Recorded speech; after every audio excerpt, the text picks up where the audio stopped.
Assalamualaikum bosku, welcome to my channel. Sebelum menonton jangan lupa subscribe, nyalakan dulu loncengnya, dan jangan lupa like dan komen. Dan jangan lupa ambil posisi rebahan kalian. Untuk kalian selamat menyaksikan. Segera, Ye Chen menggelengkan kepalanya, tetapi tidak kembali ke puncak giok.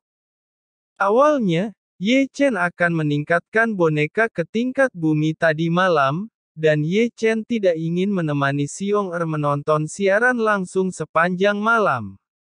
Segera, Zixuan dipanggil dan dibaringkan di sana. Kemudian, jubah Ye Chen berkibar, dan beberapa hal aneh dikeluarkan. Itu semua adalah bahan yang dibutuhkan untuk meningkatkan boneka, masing-masing sangat langka, dan terlalu mahal. Selain bahan-bahan ini, ada dua mantra ajaib, mantra A perangkat spiritual dan mantra pelangi. Mantra spiritual untuk dapat memberikan gerakan yang menyerupai senjata spiritual untuk boneka tingkat bumi. Mantra pelangi ialah untuk dapat memberikan kemampuan terbang ke langit untuk boneka.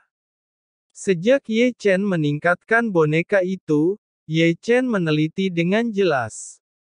Boneka tingkat manusia hanyalah boneka biasa, dan Ye Chen tidak bisa melemparkan jurus rahasia. Boneka itu disegel dengan dua jimat, satu jimat dan satu jimat. Bekerja sama, dapat menunjukkan jurus atau sesuatu. Adapun boneka tingkat bumi, akan ada dua rune lebih banyak di tubuh daripada tingkat sebelumnya, yaitu kemampuan terbang dan memberikan kemampuan untuk menggerakkan senjata spiritual. Tingkat bumi yang membutuhkan fleksibilitas fisik yang sangat kuat. Kalau tidak, tubuh boneka akan mudah terluka ketika menggunakan jurus. Oleh karena itu, hal terpenting untuk ditingkatkan bukanlah menyegel mantra sihir di dalamnya, tetapi untuk meningkatkannya. Bahan yang dibutuhkan adalah harta langka. Segera, Ye Chen mengeluarkan api abadi, dan seluruh tubuh Zixuan terbungkus oleh api. Bahan material dikeluarkan, kemudian itu adalah batu ungu, yang sangat keras, tetapi sangat fleksibel. Ini adalah kristal giok besi hitam. Setelah dilebur ke dalam tubuh, itu dapat sangat meningkatkan kekuatan dan fleksibilitas boneka. Kristal giok besi hitam ini sangat berharga. Itu hanya seukuran kepalan tangan bayi, yang bernilai lebih dari 1,5 juta batu roh. Ini adalah yang paling mahal dari semua bahan. Kelak aku perlu menemukan lebih banyak kristal giok besi hitam ini. Ye Chen bergumam saat dia mulai memperbaiki kristal giok besi hitam ke tubuh Zixuan. Ini adalah proses yang lambat. Ketika kristal giok besi hitam disempurnakan ke dalam tubuh Zixuan, bahan-bahan selanjutnya dikeluarkan, baik untuk mengubah meridian Zixuan, untuk memperkuat tulangnya, atau untuk mencuci anggota badan dan tulangnya. Waktu berlalu perlahan dan semuanya berjalan dengan lancar. Akhirnya selesai juga. Melihat Zixuan lagi, berdiri di sana, penuh dengan energi yang tersisa, satu-satunya kekurangan adalah sepasang mata, sangat kosong, tidak ada emosi yang terungkap. Pada saat ini, Zixuan sudah menjadi boneka tingkat bumi. Meskipun dia hanya boneka, Ye Chen bisa merasakan auranya, yang jauh lebih kuat dari alam spiritual umum.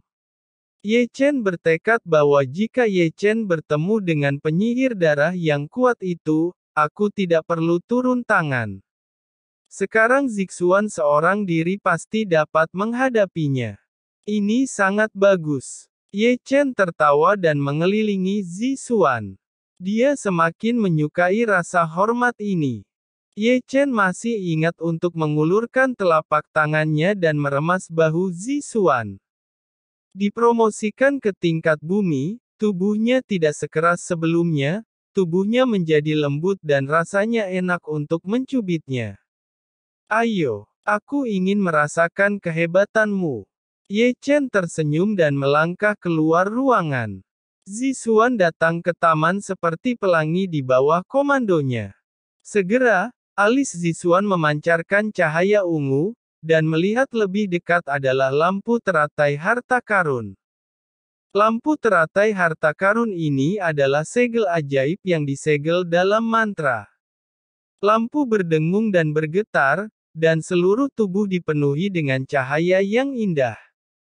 Kekuatannya jauh lebih kuat dari yang dibayangkan Ye Chen. Ye Chen merasakan tekanan yang kuat.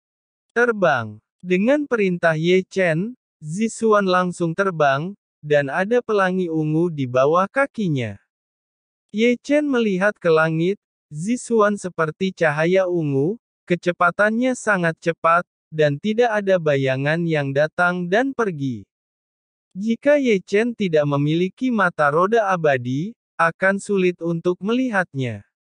Kembali. Ye Chen benar-benar terlihat semakin puas, meregangkan tubuhnya, dan berjalan keluar. Begitu Ye Chen keluar dari hutan, Ye Chen bertemu dengan Guru Xiong dan istrinya. Melihat mereka berdua, wajah Ye Chen menjadi sangat aneh. Ye Chen juga memiliki rasa bersalah.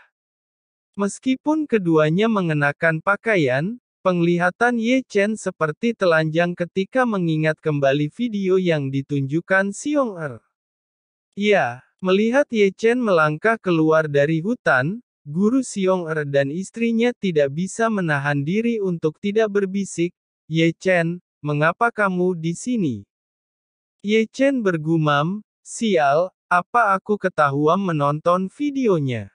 Para tetua mengenalku." Guru Xiong menjawab, "Aku khawatir tidak ada yang tidak mengenalmu di sekte Heng Yue." Ye Chen tertawa dan lari. Sungguh jenius yang tiada taranya. Mengapa dia bukan muridku? Melihat bagian belakang kepergian Ye Chen. Dari puncak Tianshan, Ye Chen langsung pergi ke gerbang luar. Sudah lama sejak kepergiannya dari kerajaan Zhao, dan Ye Chen belum kembali ke kediaman Paman Zhang. Sepanjang perjalanan kembali ke gerbang luar, Ye Chen melihat pemandangan yang familiar. Namun, Ye Chen menarik banyak perhatian kemanapun dia pergi. Begitu Ye Chen tiba di gerbang luar, murid-muridnya mengenalinya, dan berita itu menyebar ke seluruh gerbang luar. Secara alami, mereka yang memiliki keluhan dengan Ye Chen juga berlari menuruni puncak diam-diam, membentuk kelompok. Tapi sekarang berbeda. Di mata mereka, Ye Chen adalah orang tidak berguna, tidak bisa berkultivasi. Segera, Ye Chen dikelilingi oleh sosok yang datang dari beberapa arah. "Wah, kamu berani kembali." Di satu sisi, Yin Ziping memimpin sekelompok murid aula hukum untuk menghalangi jalan Ye Chen. "Aku penasaran bagaimana kau mati hari ini." Jiang Hao dari puncak renyang mengertakkan gigi dan menatap Ye Chen. Napas banyak orang melonjak. Pertempuran besar seperti itu sulit untuk mendapatkan perhatian orang. Para murid dari gerbang luar hampir bergegas, menunjuk ke arah Ye Chen. Kata-kata itu masih menghela nafas dan menyesal. Orang seperti itu sangat mengerikan. Ini semua pembalasan. Tidak bisa berkultivasi lagi, bukankah seharusnya dia diusir dari sekte? Dalam diskusi, Ye Chen, yang dikelilingi banyak musuhnya, melihat sekeliling kerumunan, berkata, "Hei, kalian selalu begini, sungguh membosankan." "Ini menarik, ini sangat menarik." Yin Ziping tersenyum keras, "Kami menunggu hari ini untuk waktu yang lama." Langit memang sangat adil. Jiang Hao mengertakkan gigi. "Sekarang kau akan jatuh ke tangan kami akan membuatmu tersiksa." Habisi dia. Kemudian ketiga pria itu melambaikan tangan mereka, dan ketiga murid itu semua datang. Melihat begitu banyak orang bergegas, Ye Chen tidak bisa diam, tetapi alih-alih berencana melakukannya sendiri, Ye Chen memanggil Zixuan keluar. Segera, lampu besar terbang keluar dari alis Zixuan, tergantung di udara, dan dengan cepat menjadi besar, memancarkan kecemerlangan cemerlang, dipenuhi dengan udara cerah, dan sangat kuat. Segera, adegan itu adalah suara jatuh ke tanah. Begitu serangan Zixuan, orang-orang yang bergegas turun jatuh satu demi satu. Bukan hanya mereka, bahkan Yin Ziping, Jiang Hao, dan Zishan tidak terkecuali. Mereka hanya bergegas ke tanah dan berlutut di tanah bahkan sebelum mereka mulai. Jika Ye Chen mau, mereka bisa dihancurkan. Brengsek. Melihat begitu banyak orang ditekan di tempat, para murid yang menonton semua mencemooh. Melihat itu, bagaimanapun Ye Chen adalah murid inti peringkat pertama. Ye Chen berkata, kalian semua berlatihlah dengan baik. Jangan memikirkan balas dendam sepanjang hari. Ye Chen menggelengkan kepalanya dan berjalan langsung melewati kerumunan, dan Ye Chen tidak punya waktu untuk berbicara dengan orang-orang ini. Ye Chen melangkah menyeberang, meninggalkan semua orang dengan punggung lurus. Di sini, Ye Chen telah sampai di tepi tangga batu. Tanpa segera menuruni tangga batu, Ye Chen sedikit mengernyit, matanya sedikit menyipit. Dari gerbang dalam ke gerbang luar, merasakan aura pembunuh mengikuti Ye Chen sepanjang perjalanan. Berpikir begitu, Ye Chen menuruni tangga batu. Sebelum Ye Chen memasuki kediaman Paman Zhang, Ye Chen mendengar suara mendengung, tak perlu dikatakan itu suara Hua sedang berlatih tongkat. Paman, aku kembali. Ye Chen mendorong pintu dengan lembut. Kakak, kamu kembali, aku sangat merindukanmu. Melihat Ye Chen kembali, Hua yang berkeringat buru-buru menghampiri. Iya, kau sudah mencapai tingkat 6 tahap kondensasi Qi. Ye Chen tersenyum dan menepuk pundak Hua. Itu, diam-diam mengatakan bahwa akhir-akhir ini latihan Hua sangat keras. Syukurlah kau sudah kembali. Zhang Fengnian melangkah keluar ruangan, seperti biasa lembut dan baik hati, seperti kakek tua yang baik hati. Pada saat ini, bahkan makhluk roh yang disebut elang bergegas dengan sayap. Segera, panci besar didirikan, direbus dengan daging monster yang harum. Ye Chen tidak lupa menambahkan banyak ramuan untuk menyehatkan tubuhnya. Melihat Ye Chen, yang terus-menerus sibuk di depan kuali, Zhang Fengnian sangat lega. Hua mungkin tidak tahu, tetapi bagaimana mungkin dia tidak tahu bahwa dia telah mendengar tentang kompetisi 3 sekte, dan dapat mengalahkan legenda yang tak terkalahkan. Sungguh bakat yang dimiliki pemuda itu di depannya. Kakek, ikut aku ke gerbang dalam. Kata Ye Chen sambil tersenyum untuk Zhang Fengnian. Di sini sudah nyaman, Zhang Fengnian tersenyum ramah. Saudara Zhou dari Paviliun Alat Roh, Saudara Pang dari Paviliun Koleksi dan Saudara Su Fu dari Paviliun Pil merawat mereka semua selalu peduli pada paman. Selain itu juga ada kakak dan adik seperguruanmu yang sering datang mengunjungi ke sini. Ye Chen berkata, sebaiknya paman dan Hua ikut denganku, aku tidak dapat selalu berada di sisi kalian. Gerbang dalam akan lebih aman untuk kalian. Karena di detik sebelumnya, Ye Chen merasakan nafas yang samar-samar, dan dari nafas samar itu, Ye Chen dengan jelas menangkap aura pembunuh.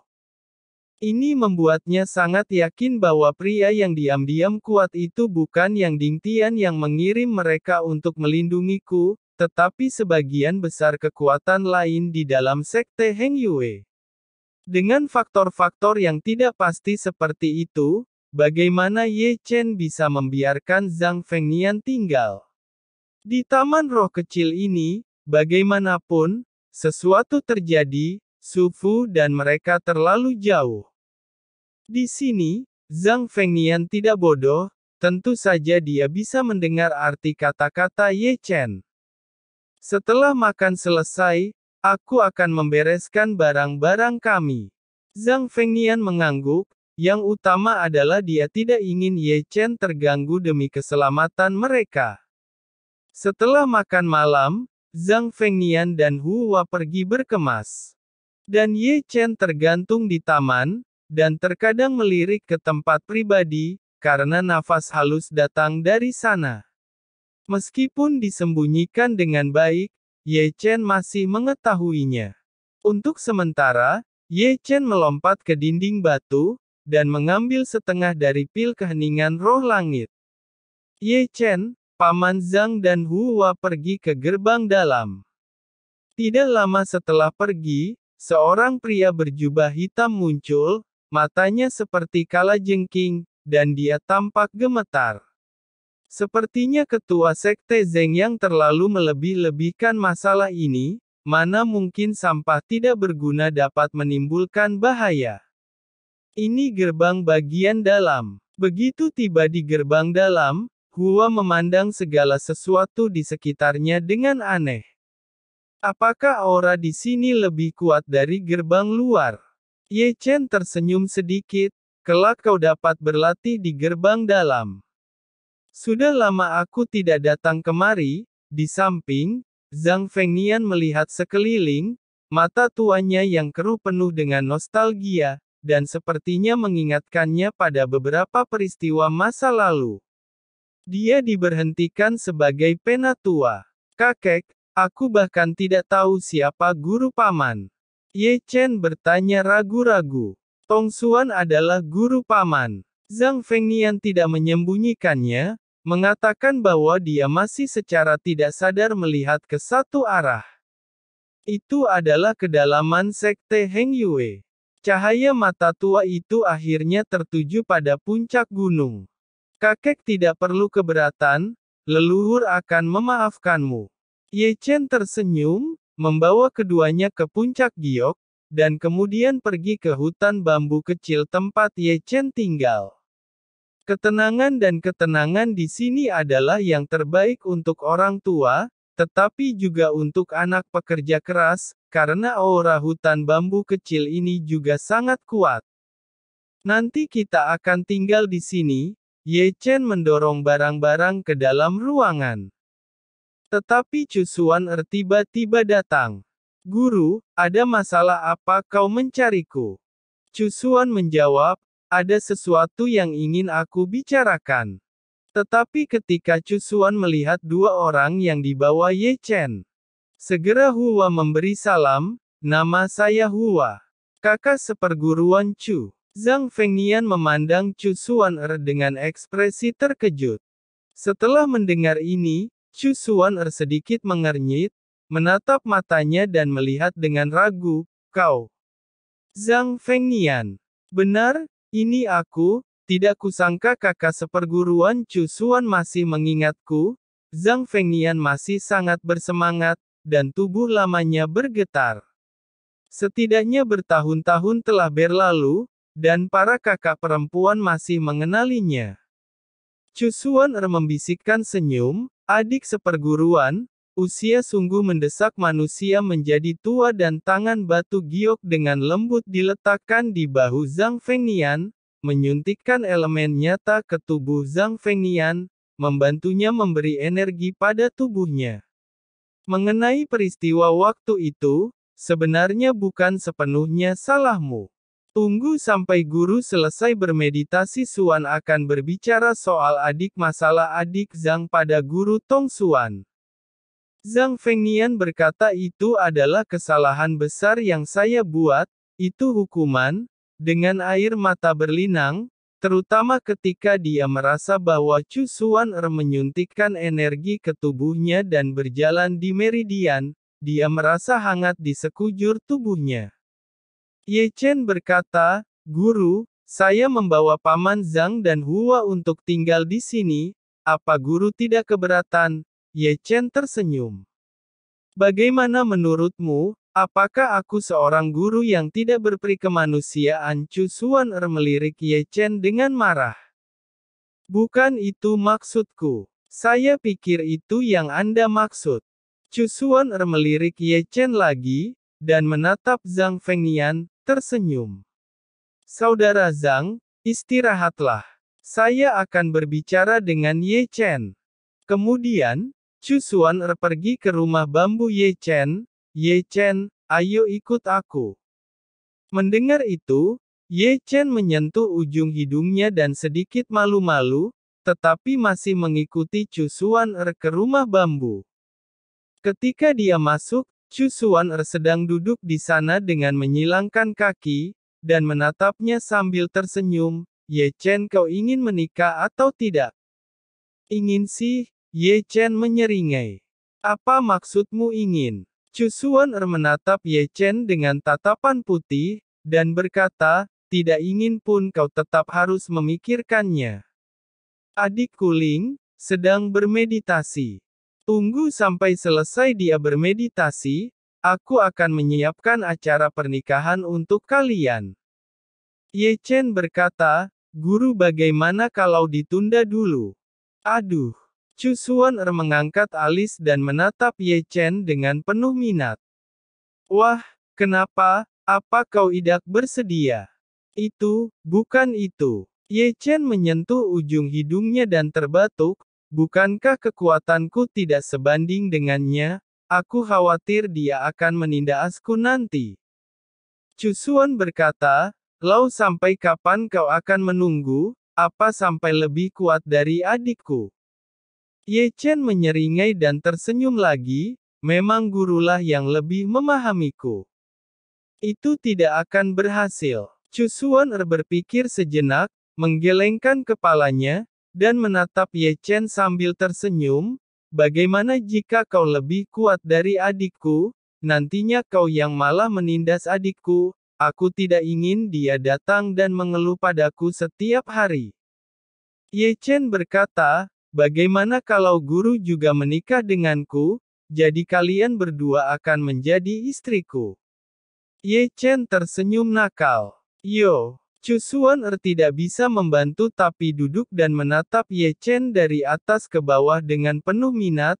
Nyalimu besar juga, setelah mendapatkan adik, kau masih ingin mendapatkan kakaknya. Chu Xuan mencubit pipi Ye Chen dengan sangat keras. Serius, kurasa begitu. Ye Chen menggosok tangannya dan menyeringai. Baik. Chu Xuan menggerakkan rambutnya, dan menatap Ye Chen sambil tersenyum dan tersenyum. Tunggu sampai kau lebih kuat dariku, aku akan menikah denganmu. Guru tidak bercanda kan? Mata Ye Chen tiba-tiba bersinar. Kalau begitu kita sepakat, jangan seperti waktu itu kau mengingkari janjimu untuk melepaskan pakaian jika aku bisa menjuarai kompetisi, tapi sejak aku kembali, kau selalu saja memukuliku. Apakah kamu yakin ingin melihatku telanjang? Chu Xuan mengedipkan matanya dan menatap Ye Chen sambil tersenyum. Melihat ekspresi Chu Xuan lagi dan lagi, Ye Chen tersenyum. Dia sangat akrab dengan senyum ini. Ketika Chu Xuan menunjukkan senyum seperti itu menunjukkan bahwa dia akan dipukuli. Berpikir tentang itu, Ye Chen menyeringai, mundur selangkah tanpa sadar, kepalanya gemetar seperti mainan. Namun, Ye Chen tidak berpikir begitu. Tanpa melepas pakaiannya, Ye Chen sudah bisa melihat gurunya telanjang. Ye Chen tersenyum di dalam hatinya, betapa mendominasi kemampuan mata roda abadi, melihat Chu Xuan sekarang mengenakan pakaian, tetapi pada dasarnya sama dengan tidak memakai pakaian. Ye Chen mulai melirik Chu Xuan lagi. Tubuh putihmu sempurna, dan setiap inci kulit bersinar dengan kilau yang menawan. Ye Chen tidak bisa menahan diri untuk tidak melihatnya. Chu Xuan memandang Ye Chen dan berkata, baiklah mari kita bicarakan hal yang lebih penting. Apa kau pernah mendengar tentang Sang Naga Kuno? Pernah mendengar tentang Sang Naga Kuno? Pernah